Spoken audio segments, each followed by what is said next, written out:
साथियों सलाम, नमस्ते, सत श्री अकाल और जय भीम जोहार। साथियों धड़कनें बढ़ जाएंगी आपकी। साथियों ये बातें जब आप तक पहुंचेगी, कानों से टकराएगी, तो ये सर्दी में आपके कान और आपके गाल दोनों तरफ के गर्म हो जाएंगे। कहने को ये क्षणिक लाभ की बात है दोस्तों, लेकिन लाभ की बात नहीं है, नुकसान की खबर है ये दोस्तों। ये खबर मैं नहीं कह रहा हूं, इतने बड़े कद्दावर लीडर ने कहा है कि पैरों तले से सरकार की भी जमीन खिसक सकती है। बात सिर्फ अनुराग की नहीं है दोस्तों, बात दुराव की भी है।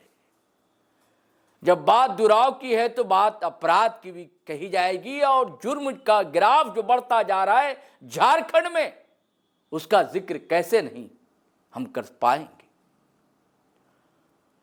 बिलबिलाती भी जनता जो डर रही है, खौफ के साए में जी रही है। आज हमारी माताएं बहनें घर से निकलते समय एक टुक सोचने पर विवश हो जाती हैं कि गोल्ड रिंग की भी ये ईयर रिंग लगाएं या ना लगाएं, मंगलसूत्र भी पहने या ना पहने। क्या पता कौन उचक्का आएगा और छीन कर भाग जाएगा। ये तो उचक्के की बात हुई। अब तो खुलेआम धड़ाधड़ चलते हैं, सिर्फ बोली नहीं गोलियां भी चलती हैं। डर है, कोई घर से निकला है, किसी का पिता लौट पाएगा या नहीं। हम लोग तो लगातार चर्चा करते हैं दोस्तों, ऐसा नहीं है कि चर्चाएं नहीं होती। ग्राफ तो बड़ा है अपराध का। हमारे मुख्यमंत्री हेमंत बाबू को सोचना होगा। हालांकि डीजीपी बदला उन्होंने, तदाशा मिश्रा नई डीजीपी आई, लेकिन पुराने डीजीपी यानी कि अनुराग गुप्ता, बात उनकी है। और उनको लेकर भारतीय जनता पार्टी के कद्दावर नेता, यानी कि नाम ही बता दूं, बाबूलाल मरांडी, इनको पता नहीं क्या खुन्नस है भाई, लेकिन कुछ तो तर्क है, कुछ तो बात में दम है, तभी तो मीडिया में खबरें भी हैं पहले से ही कि भाई गलत नियुक्ति है, ये है वो, तरह तरह के आरोप लगे थे पहले। और लेकिन जब हाई कमान से घुड़की मिली या कोई ताकीद मिली, और जब फिर अमित शाह साहब यानी कि होम मिनिस्टर रांची आए, एक परिषद, क्षेत्रीय परिषद, पूर्वी क्षेत्रीय परिषद की बैठक थी, तो आमने सामने थे, डीजीपी महोदय भी थे, गृह मंत्री महोदय भी थे, और उसके बाद से विराम लग गया था। लेकिन जैसे ही डीजीपी बदली हैं, चेहरा बदला है, अनुराग को लेकर दुराव की बातें फिर से चिंगारी की तरह फूटने लगी हैं दोस्तों। और ताजा मामला है, बहुत बड़ा मामला है। क्या अनुराग गुप्ता का कोई कनेक्शन है सुजीत सिन्हा गैंगस्टर के साथ? क्या उनकी कोई कमेटी समिति से भी इनका कुछ है राब्ता, मिलना जुलना, रब्त जब्त? कोई समिति है, कोलांचल शांति समिति, कहते हैं कि जो गैंगस्टर है उसकी वो समिति है, इस नाम से चलाती है कोलांचल में। बड़ा आरोप है बाबूलाल मरांडी का। जब भी पुलिस का कप्तान ही अगर गैंगस्टर के साथ गलबहियां करे, याराना निभाए, दोस्ताना निभाए, सलामत रहे दोस्ताना हमारा करे, गीत गुनगुनाए, तो भैया नेता प्रतिपक्ष है बाबूलाल मरांडी, कुछ ना करेंगे तो भैया पोस्ट तो डाल ही सकते हैं ना। तो पोस्ट जो है अपने फेसबुक अकाउंट से भाजपा के डाल दी गई। क्या क्या कहानी वो बांच रहे हैं और क्या क्या बड़े बड़े आरोप लगा रहे हैं, सारी बातें हम बताएंगे आपको दोस्तों। धैर्य से आपको सुनना पड़ेगा, लेकिन शर्त है, मैं हमेशा कहता हूं, बात समझनी है तो सुननी तो पड़ेगी। और एक और आग्रह कर रहा हूं आपसे, पहली बार आए हैं अगर आप, तो साथियों सब्सक्राइब कर लीजिए हमारा चैनल, अच्छा लगेगा हमको। ज्वाइन तो आप करते नहीं, सब्सक्राइब तो कर लिया करो दोस्त। आप ही के भरोसे हम लोग हैं। हम लोग के पीछे कोई ना सरकारी फंड है, न कोई बड़े धन्ना सेठ का फंड है भाई साहब। छोटा मोटा प्रयास है आप लोगों के, आपके मन की बातें कहने की कोशिश करते हैं। मन की बातें तो आप सुनते हैं ना, तो हम लोग की भी सुन लिया कीजिए। और मन की वही बात है जो आपकी मन की बात होती है, उसी को हम लोग शब्द देते हैं। तो आपके मन में भी बात तो सवाल तो उठ रहे होंगे, भाई अगर बाबूलाल मरांडी ये सवाल उठा रहे हैं तो कुछ तो बात है। कहते हैं ना कि धुआं ऐसे ही नहीं उठता है, कहीं कोई चिंगारी तो सुलग रही है जो धुआं उठा है।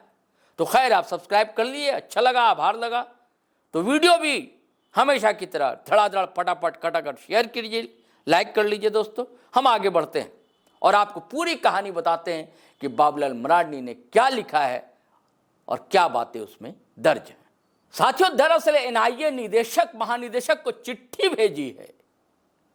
क्या भरोसा राज्य सरकार से उठ गया क्या? एनआईए को भेजिए कि इसकी जांच होनी चाहिए। और वही पत्र हम आपको बता रहे हैं क्या क्या लिखा हुआ है, क्या क्या लिखा है बाबूलाल मरांडी ने। उसमें बाबूलाल मरांडी लिखते हैं कि गैंगस्टर सुजीत सिन्हा के नेतृत्व वाला एक गिरोह कुलांचल शांति समिति नामक एक मुखौटा संगठन के तहत काम करता है।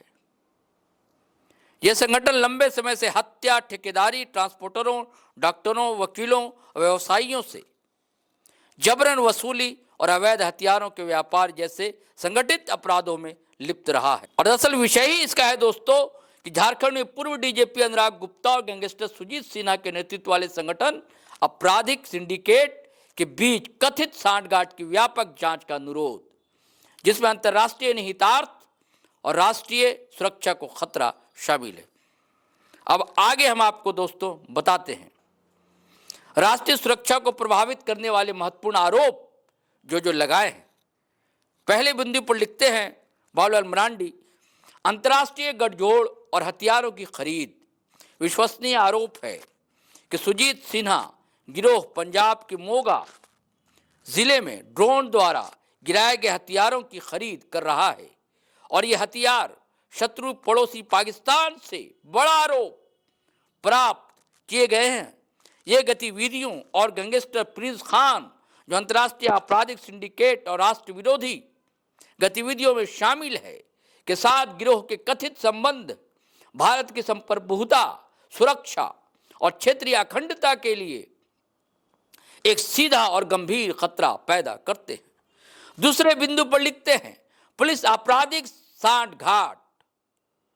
हाल ही में रांची पुलिस ने गैंगस्टर सुजीत सिन्हा की पत्नी रिया सिन्हा को गैर कानूनी गतिविधियों रोकथाम अधिनियम के तहत गिरफ्तार किया।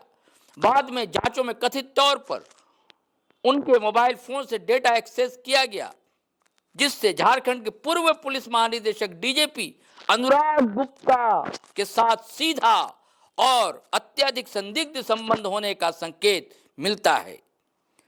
तीसरा बिंदु, पूर्व डीजीपी द्वारा केसेस का संचालन रिया सिन्हा और गिरोह के अन्य सदस्यों से पूछताछ के दौरान प्राप्त विश्वसनीय जानकारी के आधार पर यह आरोप लगाया गया है कि सुजीत सिन्हा गिरोह वास्तव में श्री अनुराग गुप्ता के इशारे पर चलाया और संचालित किया जा रहा है। इसके अलावा आपराधिक मुखौटा संगठन कोयलांचल शांति समिति यानी कि केएसएस की स्थापना और कार्य प्रणाली कथित तौर पर अनुराग गुप्ता द्वारा जबरन वसूली को सुविधाजनक बनाने के लिए की गई थी। यह भी आरोप है कि श्री गुप्ता को जबरन वसूली गई राशि का एक निश्चित प्रतिशत दिया जा रहा था। और एक और बिंदु पर वो इशारा करते हैं बाबूलाल, विशिष्ट मुद्दों पर एनआईए जांच का अनुरोध। इस खतरनाक घटनाक्रमों के मद्देनजर जो स्पष्ट रूप से एक वरिष्ठ पुलिस अधिकारी और अंतर्राष्ट्रीय निहितार्थ वाले एक आपराधिक सिंडिकेट के बीच चौंकाने वाले सांठगांठ को उजागर करते हैं, मैं एनआईए से अनुरोध करता हूं कि यह तत्काल संज्ञान ले और निम्नलिखित विशिष्ट मामलों की गहन, निष्पक्ष और समयबद्ध जांच शुरू करे। यहां पहला बिंदु, संचार का फॉरेंसिक विश्लेषण। श्रीमती रिया सिन्हा और अनुराग गुप्ता के बीच सभी चैट, कॉल, लॉग और डिजिटल इंटरेक्शन की प्रकृति, सीमा और उद्देश्य का पता लगाने के लिए फॉरेंसिक विश्लेषण किया जाए। विशेष रूप से इस आशंका की जांच की जाए कि अनुराग गुप्ता को संगठित अपराध से प्राप्त आय से वित्तीय या भौतिक लाभ मिला हो सकता है। दूसरा बिंदु, केएसएस के गठन और कार्यप्रणाली में भूमिका। कोयलांचल शांति समिति की स्थापना और संचालन में श्री अनुराग गुप्ता की कथित महत्वपूर्ण भूमिका की जांच की जाए और ये पता लगाया जाए कि क्या उन्होंने इस आपराधिक संगठन को संस्थागत समर्थन, संरक्षण या राजनीतिक सहायता प्रदान की। तीसरा, भारत माला परियोजना क्षेत्र पर नियंत्रण। इस आरोप की जांच की जाए कि श्री गुप्ता और गिरोह के बीच मिलीभगत का उद्देश्य झारखंड में भारत माता परियोजना क्षेत्रों पर आपराधिक प्रभुत्व सुनिश्चित करना और जबरन वसूली, कार्टेल जैसे नियंत्रण को सुविधाजनक बनाना था, जो राष्ट्रीय महत्व की एक महत्वपूर्ण बुनियादी जांच परियोजना है। चौथा, अमन साहू मुठभेड़ का संदिग्ध षड्यंत्र। इस व्यापक और गंभीर आशंका की निष्पक्ष जांच की जाए कि गैंगस्टर अमन साहू की मुठभेड़ प्रतिस्पर्धा को समाप्त कर दें और सुजीत सिन्हा गिरोह को अपने आपराधिक एकाधिकार को मजबूत करने में मदद करने के लिए अनुराग गुप्ता के इशारे पर इंजीनियर की गई थी। पांचवा, सबूतों का दमन। इस संबंध में सामने आई चिंताजनक रिपोर्टों की जांच की जाए कि झारखंड पुलिस के कुछ अधिकारियों ने रिया सिन्हा, अनुराग गुप्ता के बीच चैट रिकॉर्ड को दबाने या रोकने का प्रयास किया है, जो न्याय में बाधा डालने और प्रभावशाली व्यक्तित्वों को बचाने के जानबूझकर किए गए प्रयास का संकेत देता है। ये सारे आरोप, बड़े आरोप लगाए हैं दोस्तों बाबूलाल मरांडी ने। ये बड़ा आरोप है कि इनकम बड़ी है क्या, और ये बड़ा आरोप कि अमन साहू का इनकाउंटर इसलिए किया गया कि सुजीत सिन्हा का प्रभाव बढ़े। कई आरोप, और बताइए कॉल बुक में नाम, चैट की जांच की जाए, पता नहीं क्या क्या बातें सामने आएंगी उभर कर। अब प्रिंस खान जो दुबई में आज बैठा हुआ है, उसका नाम भी, उसका जिक्र भी करते हैं बाबूलाल। और लिंक पाकिस्तान से हथियार का आना, पंजाब में और यहां पहुंचना, ये खतरनाक बातें हैं दोस्तों। झारखंड के लिए, अमन पसंद झारखंड के लिए कतई सही नहीं कही जा सकती। यही कारण है कि बाबूलाल मरांडी पर हम लोग ये वीडियो बना रहे हैं कि हमारे झारखंड के नागरिकों, निवासियों, मूलवासियों, आदिवासियों सबकी सुरक्षा का सवाल है, यहाँ के व्यापारियों की सुरक्षा का सवाल है। और ग्राफ कैसा बढ़ रहा है अपराध का, आप देख रहे हैं। चलिए साथियों, फिर हम नए वीडियो के साथ हाजिर रहेंगे, लेकिन आपसे गुजारिश चल फिर करता हूं, सब्सक्राइब कर लीजिए चैनल और वीडियो धड़ाधड़ फटाफट खटाखट शेयर कीजिए, लाइक कीजिए, कमेंट कीजिए। आज्ञा दीजिए, इजाजत दीजिए। जय हिंद, जय भारत।